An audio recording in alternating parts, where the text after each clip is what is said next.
Western liberal human rights are often presented as universal principles, concepts that apply to every society, every person, regardless of culture or economic system.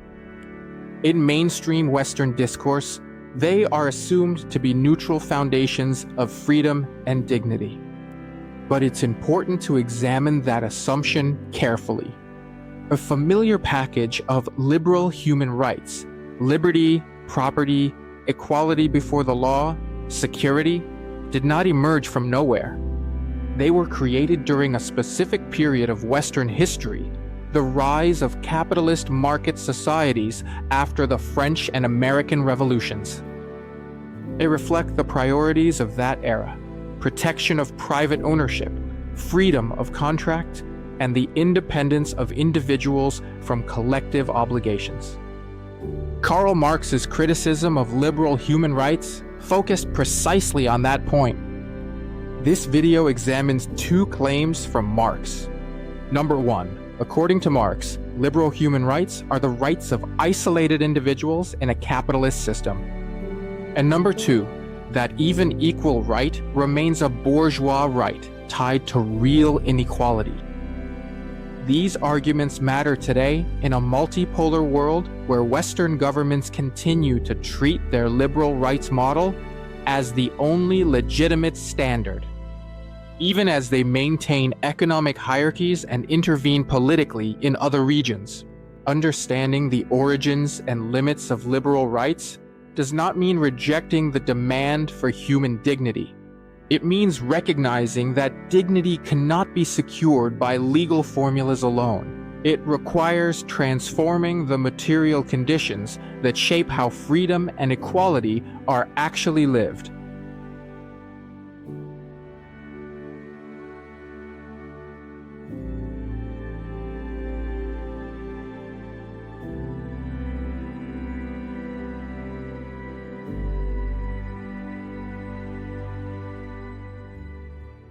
When people say human rights today, they usually mean the liberal package from the 18th and 19th century.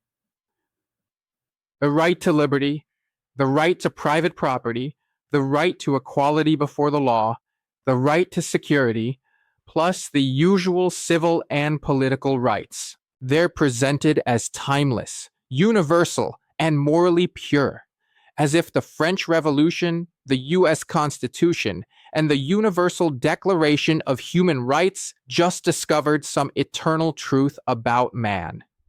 Marx's first move is to refuse that mythology. He asks a simple question: in what kind of society do these particular rights make sense? His answer is brutal. They are the rights that fit a capitalist, bourgeois society, a society built on private property, competition, and exchange of commodities. They are not fake in the sense of being made up. They're very real, but they're real as expressions of a specific social order, not as eternal moral laws floating above history.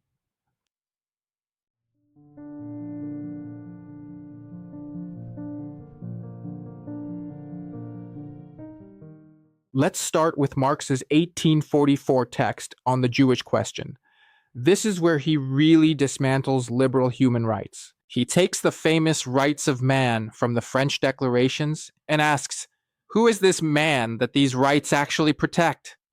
In that essay, Marx makes a key distinction between political emancipation and human emancipation. According to Marx, political emancipation is when the state becomes secular. People get civil rights. Religion becomes a private matter. Everyone is equal before the law. Marx acknowledges that political emancipation is a real step forward. It's better than feudal privilege, better than religious discrimination. But he insists, political emancipation stops at the surface. The state declares everyone equal as citizens. But real life, the economy, property relations, social hierarchy remains untouched. So you get a strange split. In the political sphere, I am an abstract citizen, equal to everyone.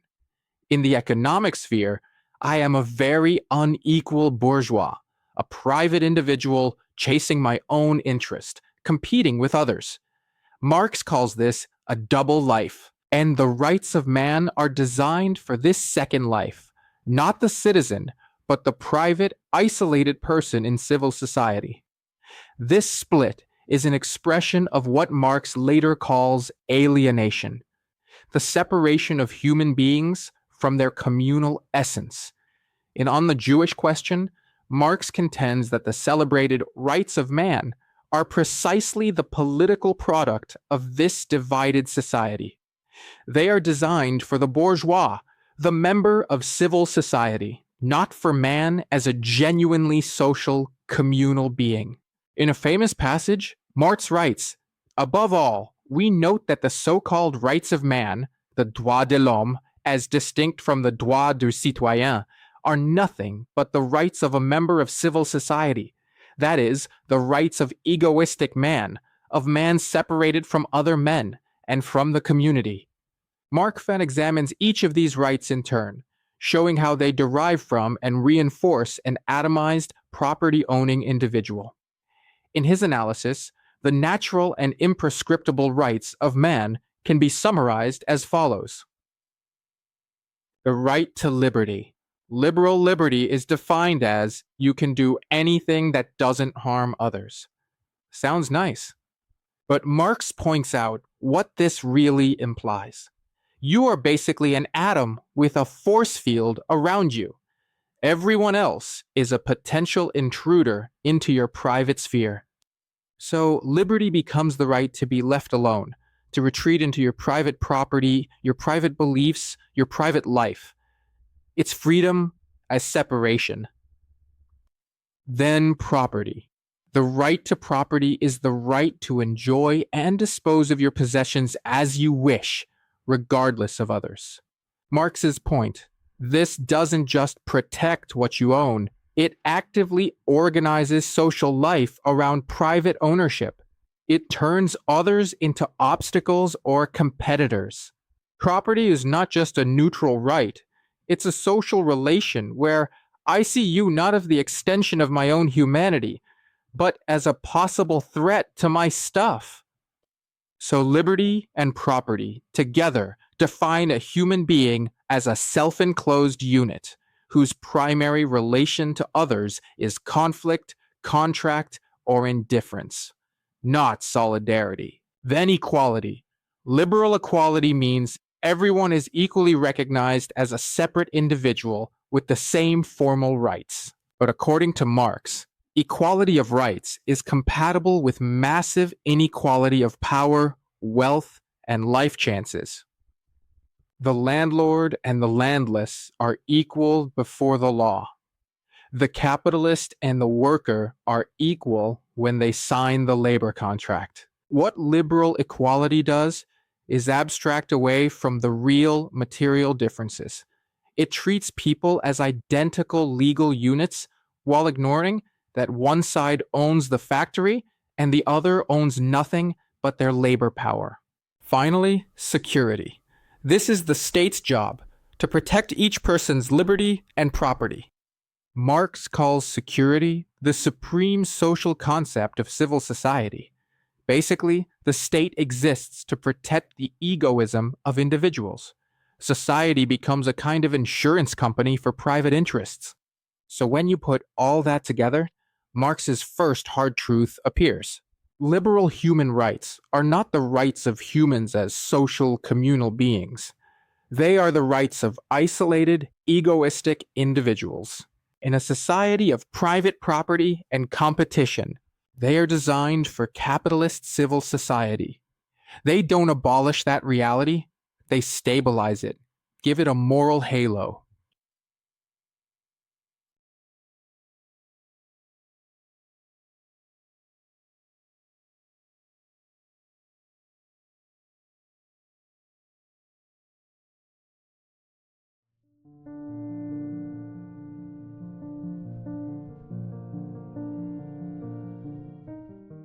Marx's critique of human rights is inseparable from his emerging historical materialist outlook.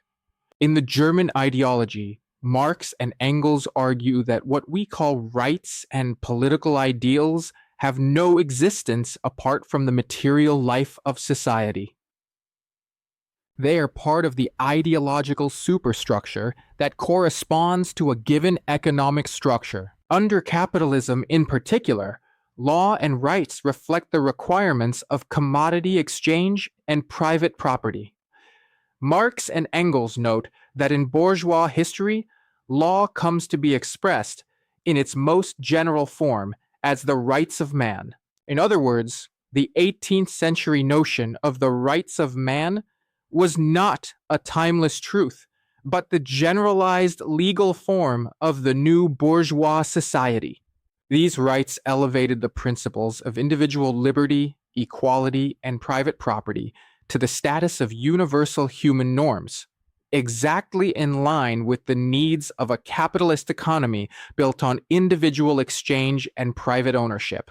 From a materialist standpoint, Marx sees the rise of universal rights in the late 18th century as ideologically masking the reality of emerging capitalism. The revolutionary bourgeoisie fought against feudal privilege by asserting equal human rights, but this equality was purely formal. It concealed the new forms of inequality, the class division between capital and labor that bourgeois society carried within it. Marx later remarks that the concept of right itself is a social product. Are economic relations regulated by legal conceptions, or do not? On the contrary, legal relations arise from economic ones. He insists that notions of justice and rights are always rooted in the economic structure and class relations of their time, not in eternal morality. In Kritik des Gotha-Programms, or the Critique of the Gotha Program, he encapsulates this view in a powerful maxim. Right can never be higher than the economic structure of society and the cultural development conditioned by it. What counts as a right and what is considered just or fair is historically conditioned, limited by the level of material development and the interests of the dominant class. Bourgeois rights were progressive in the struggle against feudalism, but in a capitalist context, they become, in Marx's view, obsolete verbal rubbish if treated as eternal truths beyond their historical epoch. The German ideology mocks the sanctification of the rights of man as a naive idealization. Marx quips that the so-called universal rights were essentially a way to sanctify bourgeois individuals. For example, he notes sarcastically how Max Stirner, who Marx critiques in that work, treats the rights of man as a holy thing, conferring a halo on each bourgeois.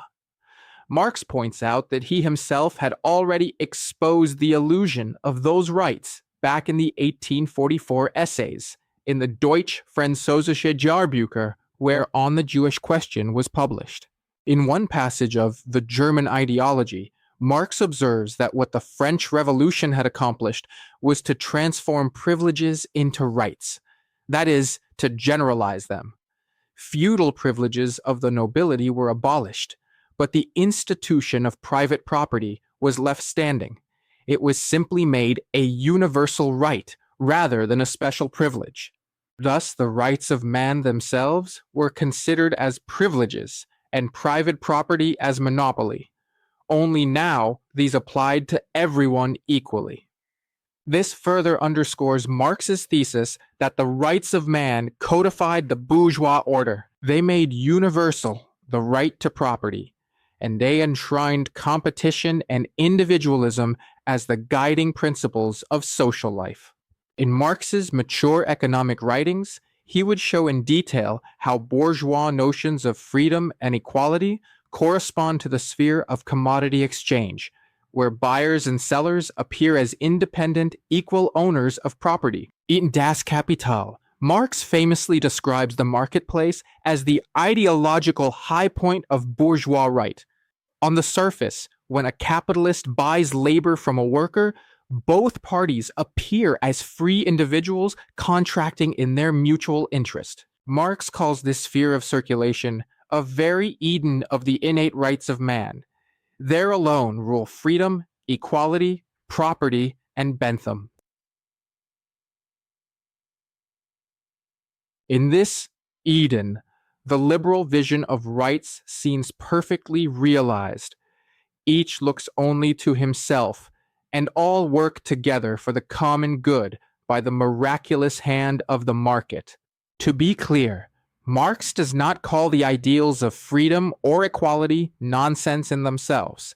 Rather, he insists that under bourgeois conditions, they take on a specific, limited meaning. Freedom becomes mainly freedom to buy and sell, not freedom from need or domination. Equality becomes formal equality before the law, not equality of outcome or power. These rights are meaningful achievements within their context. Marx praised, for instance, the struggle for a 10-hour factory law as a victory of the working class's right to health and free time. But Marx also considers them bourgeois rights in that they reflect the worldview of a society based on private property and do not in themselves overcome the exploitation and alienation inherent in that society.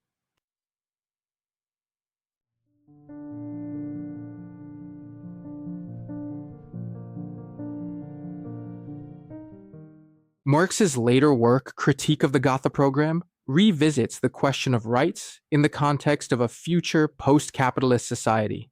Here, Marx critiques the draft program of the German Workers' Party, or the Gotha Program, for clinging to Lassallean formulations about fair distribution and equal right. In doing so, Marx provides further insight into what he sees as the limitation of bourgeois right.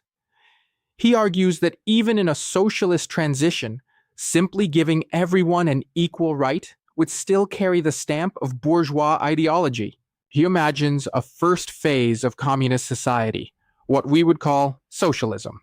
The means of production are collectively owned. Class differences as we know them are abolished, but people still carry over differences from the old society, different abilities, different needs, different family situations. The Gotha program suggests an equal right everyone gets from society according to the amount of work they do. Sounds fair, right? But Marx says, careful. That equal right is still in principle a bourgeois right. Why? Because even if everyone is measured by the same standard, the people being measured are not equal in their actual conditions. One person is stronger, healthier, more skilled. Another has more dependence or health issues.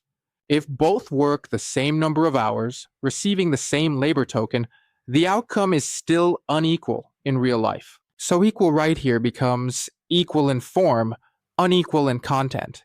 Marx's key line is devastating.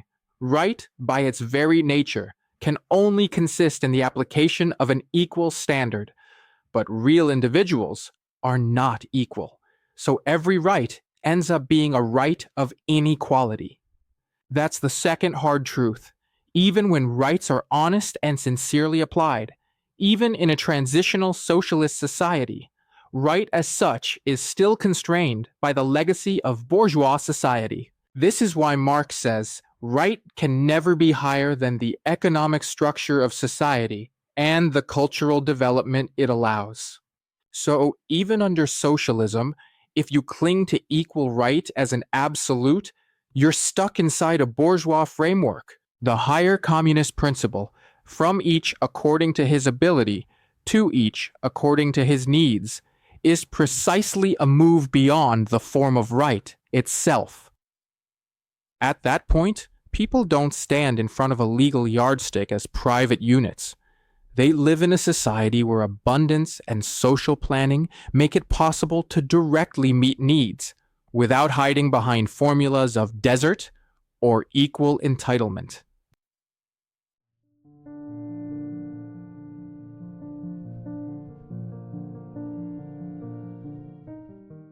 So what does all this 19th century theory have to do with us in Asia right now? A lot. Because today, liberal human rights discourse is one of the main ideological weapons of Western hegemony. The US and its allies invoke human rights to justify sanctions, interventions, and pressure campaigns against states they don't control. They frame socialist or state-led development projects in Asia as authoritarian, while partnering with individuals, corporations, oligarchies, and other entities that serve their interests. They loudly condemn rights violations abroad while tolerating mass poverty, homelessness, and police brutality at home. From a Marxist, Asian socialist standpoint, this isn't accidental. It's exactly what Marx predicted. Rights grow out of material relations. Liberal human rights emerged from bourgeois revolutions in Europe and North America. Today, those same powers use the language of rights to police the global South and defend their geopolitical and economic dominance. When Western governments shout human rights against global South countries, it's rarely about liberating workers or dismantling imperialist trade structures. It's usually about opening markets, securing strategic positions, disciplining any state that tries to pursue independent development or align with other poles of power, especially China. Meanwhile, look at the global economy. Workers in the global South produce huge portions of the world's goods. Many live under precarious conditions. Yet, on paper, they enjoy the same human rights as any citizen of a rich country. Marx's point kicks in here. Formal equality plus deep material inequality equals bourgeois right doing its job perfectly. The system can say you have gay rights, freedom of speech, freedom of movement, equality before the law. If you're poor, that's just bad luck or personal failure, not a political issue. That's how liberal human rights can become a shield for exploitation instead of a challenge to it. As an Asian socialist, I'm not interested in throwing out the baby with the bathwater. I support the right of workers to organize, speak, assemble, resist.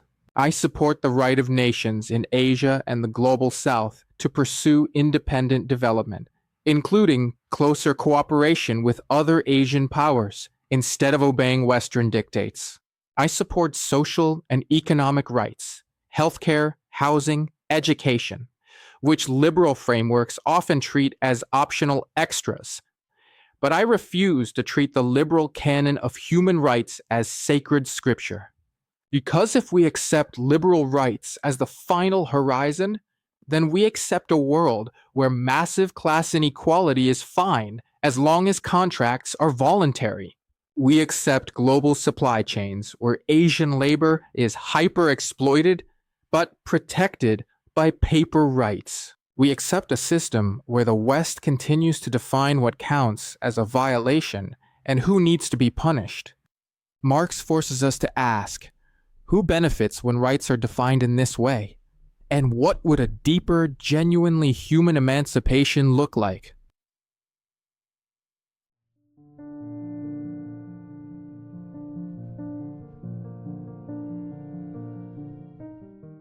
Marx's alternative is not no rights, just repression. That's a cartoon. His alternative is to move beyond the framework where humans stand facing each other as isolated right-bearing atoms, and toward a society where the means of production are under social control. The economy is organized to meet human needs, not profit.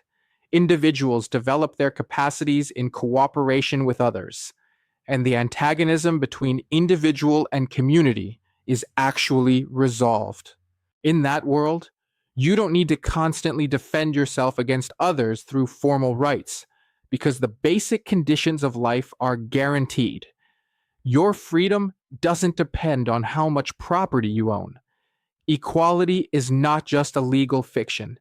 It's built into how society is organized. This is why Marx says that in higher communism, the narrow horizon of bourgeois right disappears. The old formulas, I'm entitled to X because I did Y hours of work, get replaced by a different logic. From each according to his ability, to each according to his needs. You still have individuality, but it's no longer weaponized against the community. It is realized through the community.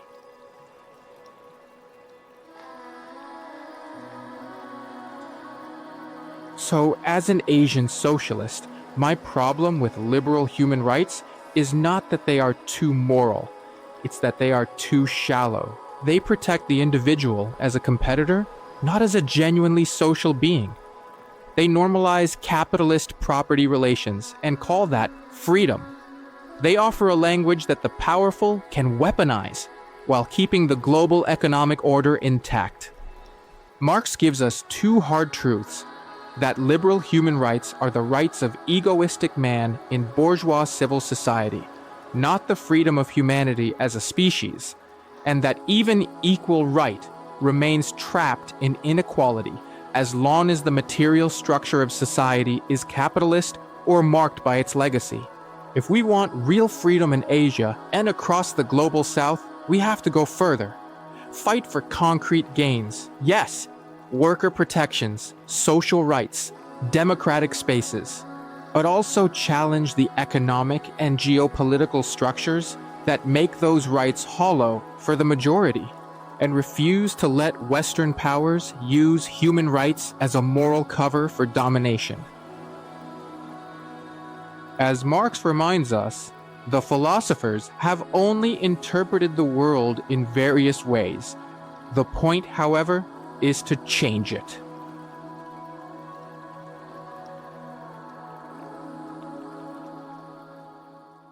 Thank you for watching. If you want to stay connected, you can follow me on my social media pages. If you want to support my work, you can do so through the following channels. Your support keeps my work independent. And if you found this video useful, consider subscribing to the channel. Like the video, leave a comment, and share it with someone who might need clarity on this topic. Every bit of engagement keeps this space alive, so I can keep talking to you directly.